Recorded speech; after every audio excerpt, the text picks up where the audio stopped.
বাংলাদেশের অশান্ত পরিবেশকে কাজে লাগিয়ে এবং পশ্চিমবঙ্গে থাকা স্লিপার সেলকে জাগিয়ে তুলে তাদের হাতে যদি অত্যাধুনিক অস্ত্র পৌঁছে দেওয়া যায়, তাহলে ভারতকে ছিন্নভিন্ন করার যে পরিকল্পনা শত্রুরা করছে সেটা সহজেই সম্ভব। আর সেই অস্ত্র পাচারের জন্য এই বাংলা অন্যতম সেফ হাউস, অন্যতম ভালো রুট, এবং তাকে বেশ করেই অস্ত্র পাচারের নতুন নতুন একটা রুট, নতুন একটা দিগন্ত খুলে যাচ্ছে অস্ত্র পাচারকারীদের কাছ থেকে। এবং এর পাশাপাশি পশ্চিমবঙ্গের এই স্লিপার সেল এবং এই অস্ত্র পাচারের কাজে ব্যবহার করার জন্য মগজ ধোলাইয়ের দরকার। সংখ্যালঘু সমাজের যুব সমাজকে যদি মগজ ধোলাই করা হয়, তার জন্য কি এই রাজ্যে অবাধে অবাধে গজিয়ে ওঠা খারিজি মাদ্রাসাগুলোকে ব্যবহার করা হচ্ছে? এই দুই প্রশ্নের উত্তর এবং এর সম্ভাবনা সামনে আসতেই কার্যত চমকে গেছেন জাতীয় স্তরের গোয়েন্দারা। আপনারা জানেন যে আজকে ক্যানিং থেকে একজন পাকিস্তানি ট্রেন্ড জঙ্গি ধরা পড়েছে, এবং সেই জঙ্গিকে এখনো অবধি যেটুকুনি জেরা করা গেছে, তার কাছ থেকে যে যে তথ্য নথি বেরিয়ে এসছে, মারাত্মক মারাত্মক ইনফরমেশন আসছে। এবং তার দায় কি এই রাজ্যের মুখ্যমন্ত্রী খোদ মমতা বন্দ্যোপাধ্যায় এড়াতে পারেন? এবার এই প্রশ্নটা উঠতে শুরু করে দিয়েছে। কেন উঠছে সেই প্রশ্নটা? দেখুন, যেটা এই জঙ্গির কাছ থেকে পাওয়া নথি থেকে জানা যাচ্ছে যে জামাত বা আনসারুল্লাহ নয়, শুধুমাত্র এরাই নয়, পাক জঙ্গি সংগঠন লস্কর ই তৈবার নজরও এবার পশ্চিমবঙ্গে। এই যে ধরা পড়েছে যে জঙ্গি, ওর নাম হচ্ছে জাভেদ আহমেদ মুন্সি, যে পাকিস্তানে গিয়ে পুরোপুরি ট্রেন্ড হয়ে এসছে এবং সেখান থেকে সে জঙ্গি বা জিহাদি হয়ে এসছে। এবং তারপর ওই লস্করের তার বাবাদের নির্দেশেই সে কার্যত জিহাদি কারবার করতে এই কলকাতাতে এসে আশ্রয় নেয়, এই বাংলাতে সে ঢোকে। এমনিতে তো সে আইডি তৈরি করতে ওস্তাদ ছিল, সেটা আগের প্রতিবেদনেই বললাম। এর পাশাপাশি যেটা এই নথিগুলো থেকে জানা যাচ্ছে, সে নাকি অত্যাধুনিক অস্ত্রও চালাতে পারে। তার কি ফাংশন রয়েছে না রয়েছে তার সমস্ত খুঁটিনিটু জানা আছে। এতখানি ওস্তাদ, এতখানি মাস্টার মাইন্ড এই এই জাভেদ আহমেদ মুন্সি। এবং এখানে যেটা লস্কর ই তৈবা যেটা প্ল্যান করছে বলে যেটুকুনি ওই নথি উদ্ধার পাওয়া নথিগুলো থেকে জানা যাচ্ছে, সেটা হচ্ছে বাংলাদেশের যে মৌলবাদী শক্তি জাগ্রত হচ্ছে, যে বিচ্ছিন্নতাবাদী শক্তি জাগ্রত হচ্ছে, যারা প্রতিনিয়ত প্রতিদিন বলছে ভারতবর্ষ থেকে বাংলা, বিহার, উড়িষ্যা নিয়ে নেবো, সেভেন সিস্টার নিয়ে নেবো, একটা বাংলা স্থান তৈরি করব, সেটা যে কথার কথা নয়। সেই মৌলবাদীদের হাতে যে করে হোক অত্যাধুনিক অস্ত্র পৌঁছে দিতে হবে, এটাই লস্কর ই তৈবার ছক। এবং এর পিছনে আইএসআই এর মদতও রয়েছে, যেসব নথি পাওয়া যাচ্ছে সেখান থেকে নাকি সেটাও জানা যাচ্ছে। এবার একে নাকি যেটুকুনি জিজ্ঞাসাবাদ করা গেছে, তাতে বাংলাতেই কেন এসেছে এবং সেখান থেকে যে তথ্য এসেছে সেটা মারাত্মক। বলছে, তুমি বাংলাতেই কেন এলে? এই এই যে কার্যকলাপগুলো করছো, এটা তো তুমি শ্রীনগর, কোথায় শ্রীনগরের তানপুরা, জম্মু কাশ্মীর, সেখান থেকে পাকিস্তান চলে গিয়েছিলে, সেখান থেকে তুমি বাংলায় চলে আসছো হঠাৎ করে, এটা কি ব্যাপার হচ্ছে? তখন তার বক্তব্য হচ্ছে যে এখানে এই পশ্চিমবাংলায় জাল পাসপোর্ট পাওয়া অত্যন্ত সহজ, এবং সেইটাকে কাজে লাগিয়ে এর আগেও নাকি সে পশ্চিমবঙ্গে এসেছে, এবং সেই জাল পাসপোর্টকে কাজে লাগিয়ে সেই জাল পাসপোর্ট তৈরি করে নিয়ে সে অবাধে বাংলাদেশ গেছে, নেপাল গেছে, এবং নেপাল হয়ে সহজেই পাকিস্তান চলে গেছে। পুরো রাস্তাটাই তার ওই জাল পাসপোর্ট এতটাই মানে আসলের থেকেও বোধহয় ভালো ছিল, যে কারণে কেউ সন্দেহ করতে পারেনি, কেউ কোনো রকম কোনো কিছু করতে পারেনি। তার এই অ্যাক্সেস রুটগুলো থাকার জন্য সে জানে কোথা দিয়ে কিভাবে কি করতে হয়, কিভাবে নেপাল বর্ডার টপকে যেতে হয়, কিভাবে বাংলাদেশে ঢুকে যেতে হয়, কিভাবে নেপাল হয়ে পাকিস্তান চলে যেতে হয়, কিভাবে পাকিস্তান থেকে আবার ভারতবর্ষে ঢুকতে হয়, সমস্ত কিছু তার নখ দর্পণে। তাহলে সেই রুটটাকে পুরোপুরি নাকি আবার ঝালাই করা, এবং সেখানে এই অস্ত্র পাচার করতে গেলে কারোর একার পক্ষে তো করা সম্ভব নয়, একটা পুরো সংগঠন সাজাতে হবে, সেইটা করার জন্যই নাকি তাকে বাংলাতে পাঠানো হচ্ছিল। এবার গোয়েন্দাদের কাছে যে রিপোর্ট আছে বলে দাবি করা হচ্ছে, তাতে বলা হচ্ছে যে ইদানিংকালে পাকিস্তান থেকে প্রচুর পরিমাণ পণ্য সামগ্রী বাংলাদেশ কিনছে, অফিসিয়ালি জানানো হচ্ছে, এবং সেই পণ্যবাহী জাহাজ একের পর এক করাচি থেকে এসে সোজা বাংলাদেশে পৌঁছচ্ছে। কিন্তু সেই পণ্যবাহী জাহাজের আড়ালে নাকি বিপুল পরিমাণ অস্ত্র পাঠানো হচ্ছে, অর্থাৎ বাংলাদেশিদের হাতে কিন্তু অস্ত্র পৌঁছে যাচ্ছে। এবার বাংলাদেশের এই অস্ত্র পৌঁছে গেলে সেখান থেকে যে দাবিটা করা হচ্ছে যে পশ্চিমবঙ্গকে অ্যাটাক করা হবে, পশ্চিমবঙ্গ নিয়ে নেওয়া হবে, বা সেইগুলো তারা ওই দিক থেকে করতে পারে, কিন্তু ভারতীয় সেনাবাহিনী তার পাল্টা জবাব দেবে, এটা তারা খুব ভালোভাবেই জানে। আর সেই জায়গা থেকে যদি ওই ভারতীয় সেনাবাহিনী যদি এদেরকে জবাব দিতে যায়, ওই বর্ডারে দাঁড়িয়ে যদি কোনো রকম যুদ্ধকালীন পরিস্থিতি তৈরি হয়, এই অবস্থায় যদি তাদের কেউ ব্যাকস্ট্যাপ করে, পিছন থেকে কেউ যদি ছোড়া মারে, আধুনিক কালে তো আর ছোড়া মারা হয় না, আধুনিক কালে কি হয়, তাদের উপর পাল্টা অস্ত্র নিয়ে আঘাত হবে। এবং সেইটা করার জন্যই এই স্লিপার সেলকে জাগাতে হবে। পশ্চিমবঙ্গে যে স্লিপার সেল ঢুকিয়ে দেওয়া আছে সেই কাজটা করতেই নাকি এই জাভেদ আহমেদ মুন্সি ঢুকেছিল। এই স্লিপার সেল কতখানি অ্যাক্টিভেট আছে, কোন কোন জায়গায় আছে, কোথায় কোথায় নতুন রিক্রুটমেন্ট করতে হবে, তার সমস্ত রিপোর্ট লস্কর-ই তৈয়বাকে পাঠাতে হতো। এবং 2 নম্বর, ওই পাকিস্তান থেকে, করাচি থেকে শ্রীনগর হয়ে যদি অস্ত্র ঢোকে সেটাকে পশ্চিমবঙ্গে কিভাবে আনা হবে, বা নেপাল যদি আসে নেপাল বর্ডার টপকে পশ্চিমবঙ্গে এনে সেটাকে বাংলাদেশ পাঠানো এবং পশ্চিমবঙ্গের মধ্যে ছড়িয়ে দেওয়া, সেই কাজটাই কিন্তু করার জন্য একে পাঠানো হয়েছিল। এইবার এই জায়গাটায় জাল পাসপোর্ট পশ্চিমবঙ্গে পাওয়াটা সহজ, সেই কাজের জন্যই পশ্চিমবঙ্গটাকে বেছে নেওয়া হয়েছে এবং এই দুটো রাষ্ট্রে ইজিলি এদিক ওদিক করা যায় ওই জাল পাসপোর্টটা পেয়ে যাওয়া। এই তথ্য যখন আসছে তখন গোয়েন্দারা কিন্তু আর একটা সূত্র পশ্চিমবঙ্গ থেকে রিসেন্টলি পাওয়া গেছে সেটার সঙ্গে ম্যাচ করাচ্ছে এবং তাতে কার্যত চক্ষু চড়ক গাছ হয়ে গেছে।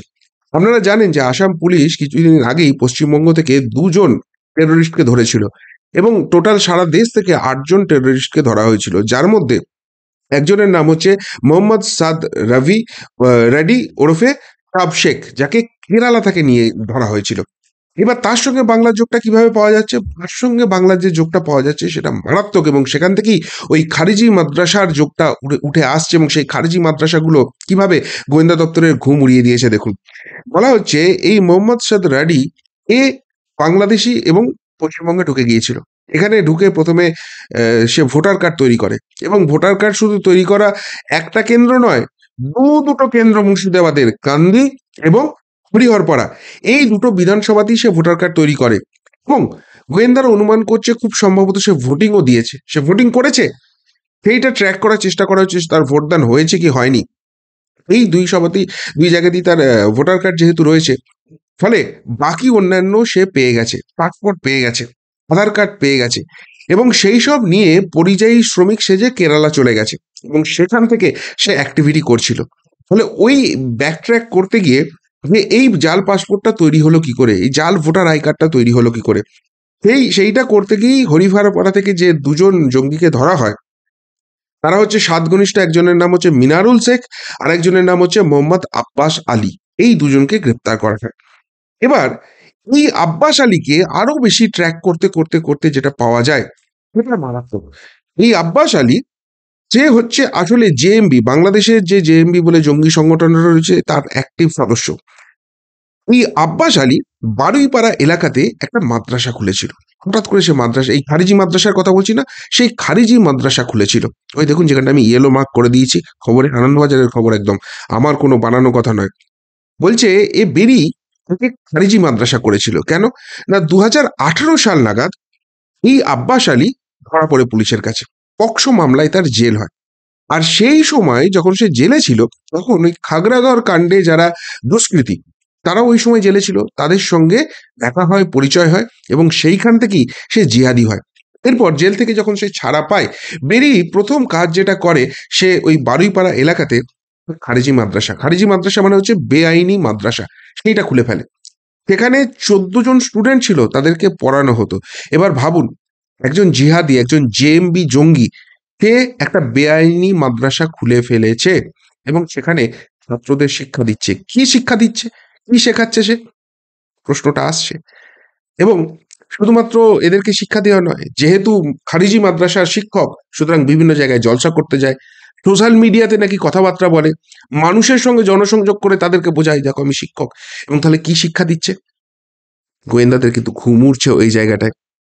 এবার মজার ব্যাপারটা হচ্ছে, এই যে খাগড়াগড় কাণ্ড হয়েছিল, যেটা নিয়ে গোটা ভারতবর্ষ কেঁপে গিয়েছিল, সেই খাগড়াগড় কাণ্ডেও দেখা গিয়েছিল যে এরকমই খারিজি বেআইনি মাদ্রাসা খুলে জঙ্গি এবং জেহাদি মনোভাবের বিস্তার করা হয়েছিল। আনন্দবাজারের রিপোর্ট, একদম আমি ইয়েলো মার্ক করে দিয়েছি, সেকেন্ড লাইন যেটা আছে দেখুন, সেখানে এটা করা হয়েছিল।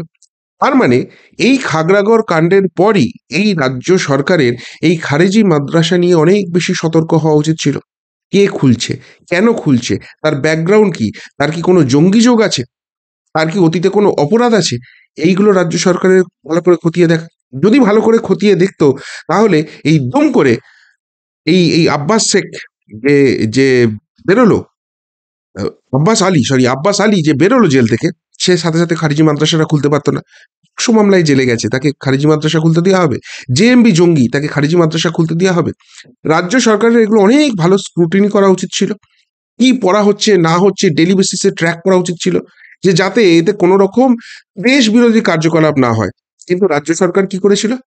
খাগড়াগড় কাণ্ডের পর শিক্ষা নিয়ে রাজ্য সরকার কি করেছিল সেটা আপনাদের দেখায়। বিরাট সিদ্ধান্ত, খারিজি মাদ্রাসাগুলিকে স্বীকৃতি দেবে রাজ্য সরকার, বিধানসভায় ঘোষণা মুখ্যমন্ত্রীর। আমার খবর নয়, আমার বানানো খবর নয়, বাংলা হান্ট তারা প্রকাশ করছে। বিধানসভায় দাঁড়িয়ে অন রেকর্ড মুখ্যমন্ত্রী বলছেন যে আমি খারিজি মাদ্রাসাগুলোকে স্বীকৃতি দেবো।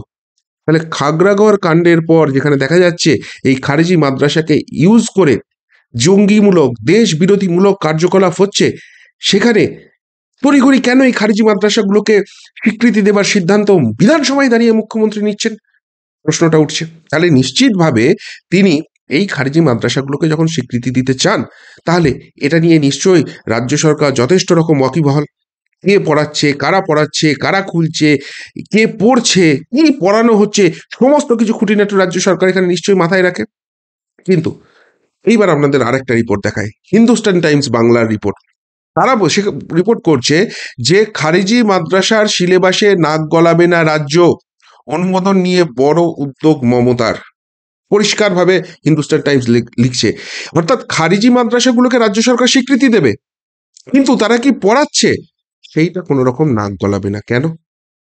এখানে তো খাগড়াগড় কাণ্ডে প্রমাণিত হয়ে গেছে যে খারিজি মাদ্রাসাগুলোকে ব্যবহার করে জঙ্গিমূলক দেশ বিরোধীমূলক কার্যকলাপ হচ্ছে। এবং তারপর এই আব্বাস আলী সেই কাণ্ডে তো শিলমোহর, যে খাগড়াগড় কাণ্ড একটা কোনো বিচ্ছিন্ন ঘটনা ছিল না, ওই কাণ্ডটা হয়েই এখানে খারিজি মাদ্রাসাকে ব্যবহার করে এই রাজ্যে এই দেশে বিচ্ছিন্নতামূলক কাজকর্ম করা বন্ধ ছিল না, এবং সেখানে ব্রেন ওয়াশ করা হচ্ছে, দেশ বিরোধী কাজ করার জন্য স্লিপার সেল তৈরি করা হচ্ছে, ওই অস্ত্র পাচার করার জন্য সংগঠন তৈরি করা হচ্ছে।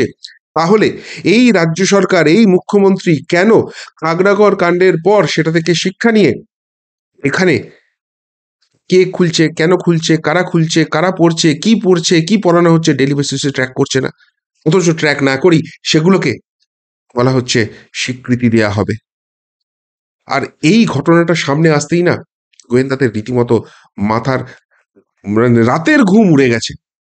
এরকম কত খারিজি মাদ্রাসা পশ্চিমবঙ্গে আছে, এবং সেখানে কতজনের এইভাবে ব্রেন ওয়াশ করা হয়েছে? সত্যিকারের পড়াশোনা করা হচ্ছে, নাকি সেখানে দেশ বিরোধী পড়াশোনা করানো হচ্ছে? সেখানে ভবিষ্যতের ছাত্র তৈরি করা হচ্ছে, নাকি এই অস্ত্র পাচারের জন্য এই স্লিপার সেল তৈরি করা হচ্ছে, ব্রেন ওয়াশ চলছে? এইটা কিন্তু এবার গোয়েন্দাদের ঘুম উড়ে গেছে। ফলে খাগড়াগড় কাণ্ডের পর এই যে আজকে ক্যানিং কাণ্ড হলো, এই খারিজি মাদ্রাসা এবং পশ্চিমবাংলাকে বেশ করে, যেহেতু এখানে খুব সহজেই জাল পাসপোর্ট, জাল আধার কার্ড, জাল ভোটার কার্ড সমস্ত কিছু তৈরি করে ফেলা যায়, ভোট দেওয়া যায়, কোনো রকম কোনো স্ক্রুটিনি হয় না। রাজ্য সরকার, রাজ্য প্রশাসন, রাজ্য পুলিশ, রাজ্য গোয়েন্দা দপ্তর কেউ কিছু এগুলো খুঁজে বার করতে পারে না। তাই স্বীকার করে নিচ্ছে জাভেদ আহমেদ মুন্সি, সে অতীতেও করে গেছে এরকম, এবং যেহেতু এফেক্টিভলি করে গেছে সেই জন্য তাকে আবার পাঠানো হয়েছে। ওই রাস্তাগুলো সব অ্যাক্টিভেট আছে কিনা দেখো, ওখান দিয়ে আরো বেশি বেশি করে করতে হবে। কোন বারুদের স্তূপের উপর বাংলাকে বসিয়ে দিচ্ছে এই রাজ্য প্রশাসন, কিসের স্বার্থে? প্রশ্নগুলো কিন্তু বিরোধীরা তুলতে শুরু করে দিয়েছে, এবং একটার পর একটা অ্যাক্টিভিটি বেরিয়ে আসছে বাংলাদেশ কাণ্ডের পরিপ্রেক্ষিতে, যাতে কিন্তু যথেষ্ট রকম আতঙ্কিত হওয়ার জায়গা রয়েছে। এমনটাই গোয়েন্দা রিপোর্টও কিন্তু আসছে, বিভিন্ন মিডিয়া সেগুলি কিন্তু সামনে নিয়ে আসছেন। কি বলবেন এই নিয়ে? যদি কিছু বলার থাকে অবশ্যই কমেন্ট বক্সে কমেন্ট করে জানাবেন। এখনকার মতো এখানেই শেষ করলাম, ফেরত আসছি নতুন প্রতিবেদন নিয়ে খুব তাড়াতাড়ি।